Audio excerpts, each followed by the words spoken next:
मुंबई विद्यापीठाच्या फोर्ट कॅम्पसमध्ये युवा सेना प्रणित सिनेट सदस्यांचं रात्रभर ठिय्या आंदोलन सुरू आहे। विद्यापीठ व्यवस्थापनाचा हुकुमशाही कारभार असल्याचा आरोप करण्यात आलाय। आधी त्यांच्या नेतृत्वाखाली सदस्य राज्यपालांना देखील भेटणार आहेत। नेमकं घडलं कारण जॉईंट मीटिंग लावण्यात आली होती। तुमचं ऐकूनच घेतलं जात नाही, बुकटूचाही ऐकून घेतलं जात नाही, असं थेट तुम्ही आरोप केला। मुंबई युनिव्हर्सिटीत नेमकं काय चाललंय?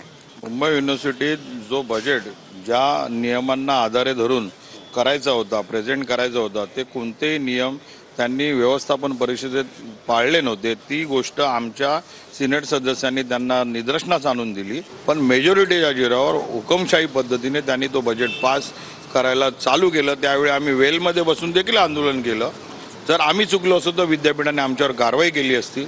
आमच्यावर त्यांनी कारवाई केली नाही, याचा अर्थ विद्यापीठ चुकलेलं आहे। आणि आता आम्ही याच्या पुढचा लढा राजभवनात तर देऊच। आमचे युवासेना प्रमुख आदित्य साहेबांच्या मार्गदर्शनाखाली, पण यापुढे युवासेना आणि बुकटू संघटना रस्त्यावर उतरून देखील या विद्यापीठाच्या हुकुमशाही विरुद्ध लढा देणार। कॅमेरा पर्सन मनीष विचारे सर, गिरीश गायकवाड, TV9 मराठी, मुंबई।